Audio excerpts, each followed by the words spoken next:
Hey guys, and welcome back. I'm your host, Tennessee's daughter. If you are new to my channel, I want to welcome you in to my beautiful wildflowers. Hey! I hope everybody is doing well. I want to get right into a conversation that I have been delaying for the last couple of years, and that is sharing my story time with being stalked. So I'm just going to jump right in it so we can leave it alone, because I've since healed from those traumatic experiences, and I am waiting and looking for the kind of love that makes me feel amazing. Okay? And I hope y'all are too, because we got to be patient, child. But anywho, so this guy I had known at the time of the incident for nearly half of my life. I've known of him half of my life. I've known him for nearly 10 years. Well, prior to what led up to what happened, he was a completely different person. Very attentive, very supportive, very caring, understanding, all those different things. We did not necessarily have like this love ship, but that was a genuine friendship in the beginning, and we both were benefactors to each other's lives, let's say that. And so some time had gone by. I hadn't seen him for a reason, and several years later, we rekindled our friendship, and I was looking to see what could happen from a clean slate and see if maybe we were compatible. Well, as time was unfolding and going on, I started noticing that his mind was a bit warped. I don't want to go into heavy detail about it, but there were some things that was very alarming to me that indicated some type of mental health issue. And so right away, I started to act accordingly. I started putting up the certain boundaries I needed to, and I would openly say things to him so that he'll know that this is not something he's hiding from me, that I can see that there's something going on. And as what I thought, a possible girlfriend, would do, I let him know that, hey, look, it's okay if something's going on with you. Let's, seek out some help, professional help, because I don't think this is something that I can do. And so whenever we would have these little spats and things like that, when he come back around, he would want to go and get this help. He would say these certain things, and he would agree that there's something wrong. But then when you get back into an argument, nothing's wrong with him, something's wrong with everybody else, So, that furthermore confirmed what I intuitively saw on him and in him. And so with that being said, the last time he and I got into it over something petty, I was like, you know what, this ain't gonna work.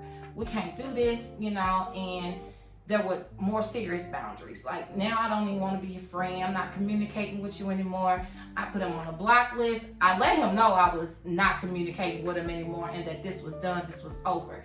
I put him on a block list and everything. And he started coming to my house, popping up at my house. And keep in mind, I have a son, and I am his sole caretaker and provider. And that for me puts me in a position to automatically survive anything that is coming my way, to take care of anything that may cause he and I harm. And so when he started popping up, I started taking note, okay, this is the issue. And so I unblocked him, because now I need to see what he may be messaging me and saying, because he's violating my personal space by popping up at my house unexpectedly all times of the day and night, right? So now I need to see what he's saying to me that I may be missing, because on iPhones we can't check like a block list box or whatever, but on my Android I can. I do got two phones. Business line, okay. But so on the iPhone I couldn't see, so I had to unblock him. So I'm looking at some of the messages that started coming through, and they were life-threatening messages. There were things that he was saying to me that did not have rhyme or reason to it. He would indicate that a family member told him to tell me hi, that I had met before, and then he'd get mad because I don't respond to him, and now there's idle threats against my life, the harm that he was looking to do to me. And this went on for a couple of months. I'm trying to sum this up because, like I said, I don't want to spend a lot of time on it. And so a couple months had gone by. I did not take legal action, but I did consult with family members and close friends, and one particular family member offered to give me some protection. And he was like, shoot, yada, yada, yada. So it had got that far. So what happened was I ended up phoning his mom, and I was like, hey, look, this is what's going on. I feel threatened, you know, and by all means, I'm going to do whatever I got to do to protect me and my son.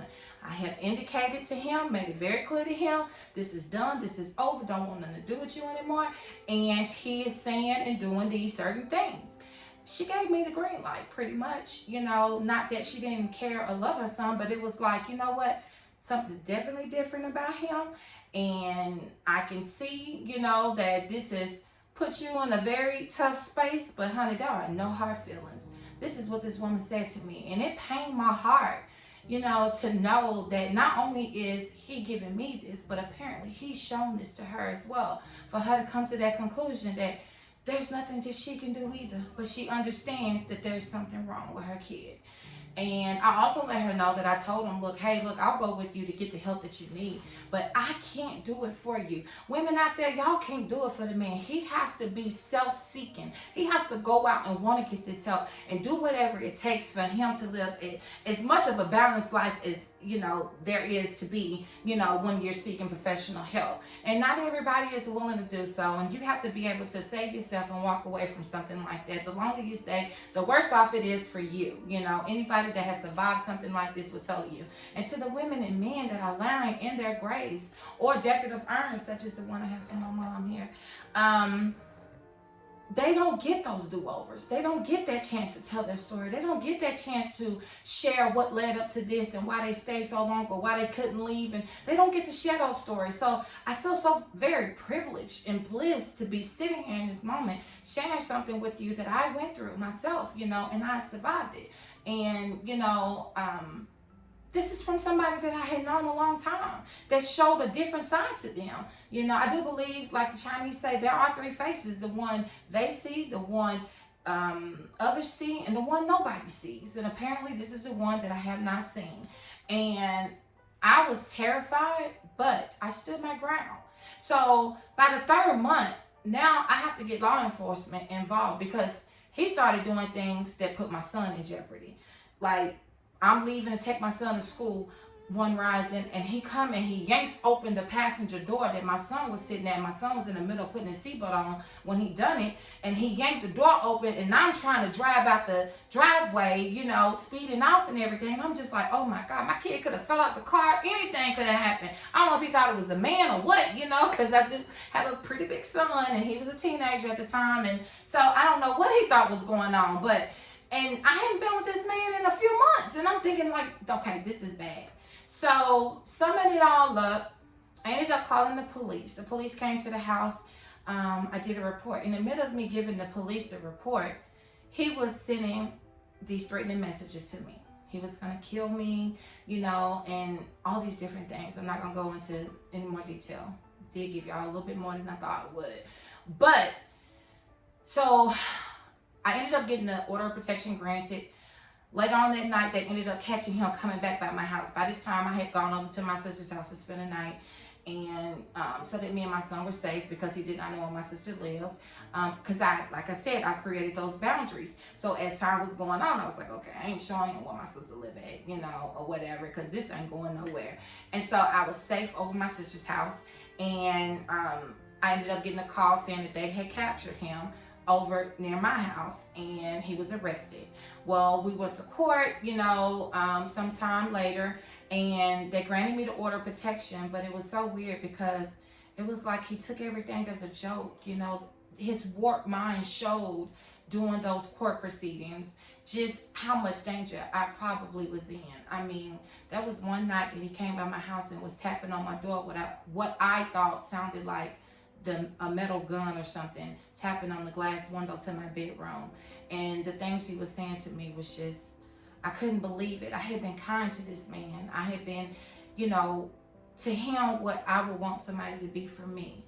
But I think the most hurtful thing was some people that I shared it with going forward, not everybody I shared it with, but there was some comments that was like, ooh, you must have put it on them, ooh, this, that, and other.